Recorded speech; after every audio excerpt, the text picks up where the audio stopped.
جو میاں بیوی کا رشتہ ہے، اللہ تعالیٰ نے اسے قرآن مجید میں بڑے خوبصورت الفاظ میں بیان فرمایا، اور یہ اتنا خوبصورت انداز ہے کہ اس انداز میں اس رشتے کا بیان آپ کو دنیا کی کسی کتاب میں نہیں ملے گا۔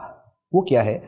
ارشاد فرمایا، ہن لباس لکم وانتم لباس لہن۔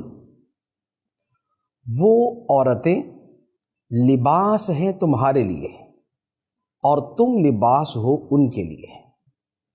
لباس اور انسان کا جو باہمی قرب کا تعلق ہے، اس حوالے سے یہاں پر بیان کیا گیا۔ اب اس میں مزید کیا چیزیں ہو سکتی ہیں کہ جو بیویوں کو شوہر کے لیے لباس قرار دیا اور شوہر کو بیوی کے لیے لباس قرار دیا۔ لباس گرمی اور سردی کے اثرات سے بچاتا ہے، مراد یہ کہ تکلیف سے بچاتا ہے۔ میاں اور بیوی کا رشتہ وہ ہے کہ جس کے بعد وہ ایک دوسرے کو تکالیف سے بچانے میں دوسرے کے معاون ثابت ہوتے ہیں۔ شوہر کو کوئی تکلیف پہنچتی ہے تو بیوی اس کی حفاظت کے لیے اور بیوی اس کی مدد کے لیے ہوتی ہے، اور بیوی کو تکلیف پہنچتی ہے تو شوہر اسے تحفظ دیتا ہے اور وہ اس سے تکلیف کو دور کرتا ہے۔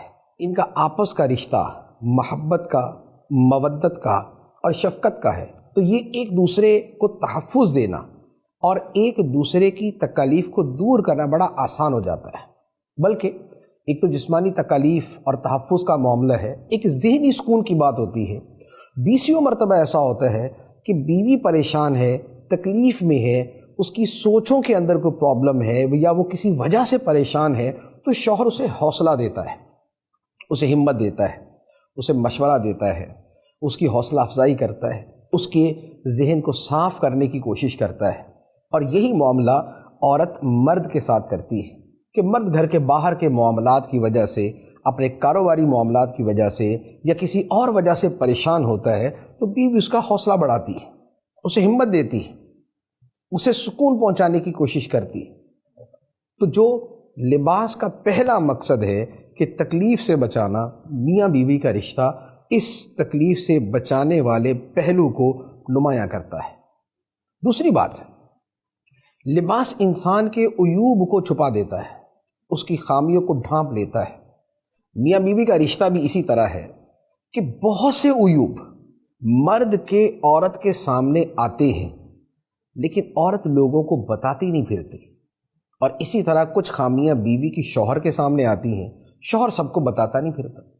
اور زیادہ تر یہ معاملہ شوہر کی طرف سے ہوتا ہے کہ خامیوں کی نوعیت شوہر میں زیادہ ہوتی، لیکن بیوی اس کے حوالے سے کبھی اس کا راز افشا نہیں کرتی، راز نہیں کھولتی۔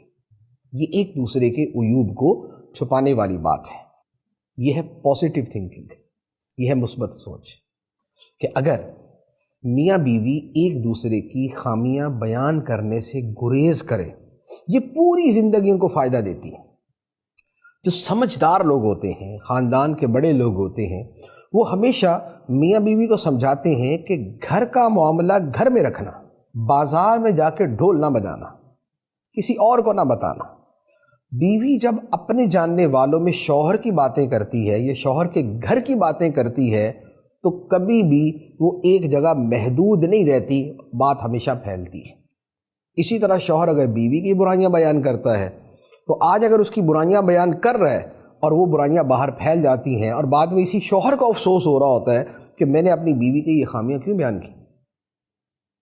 تو میاں بیوی کا جو رشتہ خدا نے قرآن میں بیان فرمایا ہے وہ یہ ہے کہ وہ ایک دوسرے کے لیے لباس ہے۔ ہن لباس لکم وانتم لباس لہن، وہ تمہارے لیے لباس ہیں، تم ان کے لیے لباس ہو۔ تو ایک دوسرے کے عیوب کو چھپانا ہے، انہیں بیان نہیں کرنا۔ تیسری بات یہ ہے کہ لباس زینت کا سبب بنتا ہے۔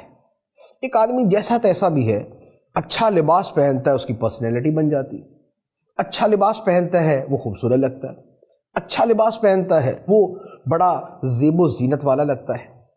میاں بیوی کا رشتہ بھی ایسا ہی ہونا چاہیے کہ بیوی شوہر کے لیے زینت کا سبب بنے، یعنی شوہر کی اچھائی، نیک نامی اور اس کی تعریف کا ذریعہ بنے، اور شوہر اپنے بیوی کے ساتھ بھی یہی رویہ اختیار کرے کہ شوہر کی نیکی، اچھائی اور بھلائی جو ہے وہ بیوی کے لیے زیب و زینت کا سبب بنے۔ تو یہ وہ قرآن مجید کے الفاظ تھے کہ جس میں میاں بیوی کے رشتے کو بیان کیا، اور حقیقت یہ ہے کہ اگر صرف اس ایک آیت کو سمجھ لیں، صرف اس ایک آیت کو سمجھ لیں تو میاں بیوی کے رشتے میں جو خامیاں ہیں وہ انشاءاللہ عز و جل دور ہو جائیں گی۔